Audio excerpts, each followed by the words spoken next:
Can you feel it? Halloween is upon us, and I'm certainly getting in the mood. The cold weather, spooky movies, things that taste like pumpkin, and of course, horror games. And if you are a Switch owner like me, then you're in for a treat this season, as more and more of these games are making their way to Switch. In the latest Nintendo Direct in September, we even got the reveal for a cult classic. The announcement was made that Deadly Premonition 2 would be coming to Nintendo Switch in 2020, with Deadly Premonition Origins releasing immediately after the Direct. At that time I heard about the game but never played it, so I wanted to see what the fuss was all about. Because a large group of people got excited about the announcement of the sequel. So let's get even more in that Halloween vibe. I will show you what the game is all about, what makes it so unique, awesome and especially weird. And then you can decide if it's for you to try out. So crank down that light and come on an adventure with York and Zack to a remote town in the United States. Deadly Premonition was developed by Access Games. It was written and directed by Hidetaka Suehiro, who is also known as Swery65, which is also a bar in the game that you can visit. Swery65 will also take the job as director and writer in the sequel. Deadly Premonition was released in 2010 for the Xbox 360 and PlayStation 3. It would be ported multiple times, with the most recent being the one on Nintendo Switch, of course. The game is an open-world survivor horror game, with multiple gameplay elements like action segments where you have to fight your way through rows of deadly, ghouly zombie-like creatures, detective work where you have to find clues and discover what tragedies have taken place in a certain location, a lot of driving, and running away from the deadly raincoat killer. The game is heavily story-driven with a lot of cutscenes and character interactions, which you can always choose to take it easy and do some side quests in the meantime. The game takes inspiration from other ones in the genre, with Silent Hill being the most notable one in my opinion. But it has also been mentioned before that the game is heavily inspired by the television show Twin Peaks. The story takes place in Greenville, a small town in Washington. You as York are sent there to investigate the murder of an 18-year-old girl, whose killing is awfully similar to other cases that York has investigated in the past. The adventure doesn't go off on a great start, and upon investigating more and more, things aren't as straightforward as they seem to be. Expect a lot of twists, brutal killings, and people that don't really are what they seem. And don't worry, I won't go into any spoilers of the game. Because the game takes place in one town, which is Greenville, you will get familiar with the surroundings and the people there.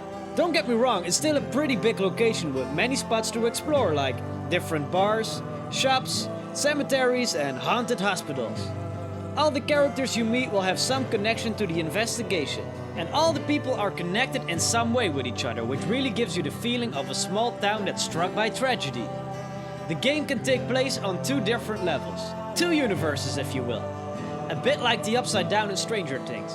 You have your regular playing field with all the characters, happiness and good stuff, while you also have the darker variant where the ghost enemies will spawn and where you can get chased by the raincoat killer.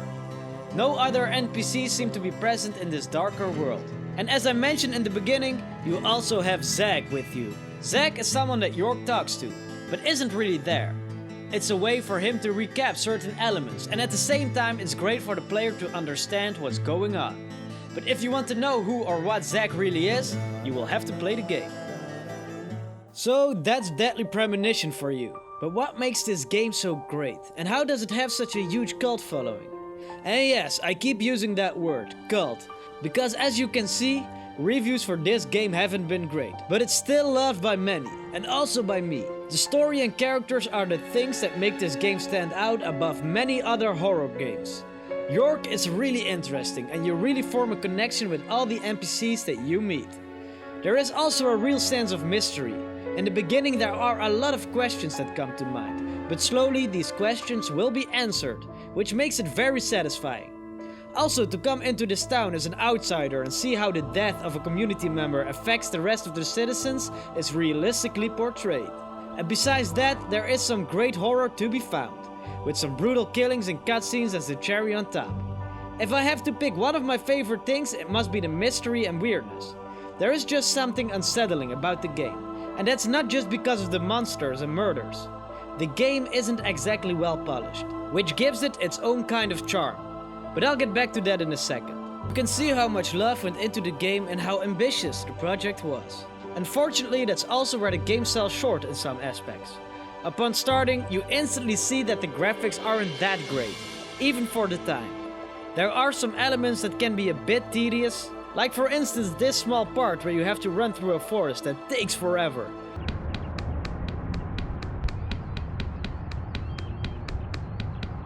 And the driving is also something that can get boring at times, with sensitive controls and a very slow car. But I have to say that you can get a new car later in the game, which solves some of that struggle. But that doesn't take away that you will experience some glitches or parts where you will just get stuck. Frame rate drops are also common when you drive into a new area. There's also some weird stuff going on with the cutscenes from time to time, like the sound editing. Here is a clip of a case where the music was way too loud for the voice acting. A big and prospering lumber town until not so long ago. We used to have a population of over 6,000 people. Less than a tenth of them left now. This isn't always the case, but still noticeable.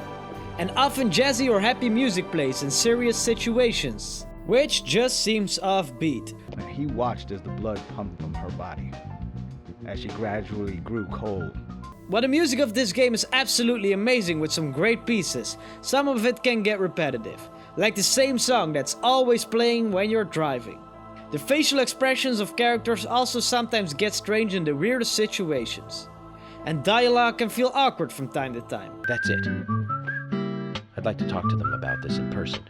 And that's what I mean by not well polished. A big reason for the negative scores from reviewers. But still, this game has so many fans and I am one of them. Because Deadly Premonition gives so much more on another level. And those things that make it clunky or awkward are also the aspects that make it so unique. The best way of describing it is a term called games as art. And that's a bit difficult because I think that's a form that not everyone can appreciate, which is apparent from the fluctuating scores that this game has been given. Some people just like well-polished games, and so do I, and that's perfectly fine. But to convey a story in such a manner, but with a certain ugliness to it, that's something that you don't see much these days. And if you are able to look through these mistakes, you will find an absolute gem of a game that you will really enjoy. I had the game crash twice on me, and being stuck in a certain location are just files that shouldn't be happening, and I don't see that as a part of what makes this game great, because that sort of stuff just sucks. But the weirdness, awkwardness, and imperfection is what I love. So you have to ask yourself, is that something that you can accept in a video game? Or do you prefer a very well-polished project? If you can accept that, then this is the video game to start your Halloween. I'm also really excited now for the sequel. I wonder if they can solve some of the game's issues while keeping the magic alive. And if you like scary stuff or Halloween in general, then be sure to click that subscribe button. Because on this channel you will get 2 videos per week. Except this month, one of them will be spooky themed. So if you are into that kind of stuff, hit that like, click that subscribe button for some more creepy entertainment. Thank you very much.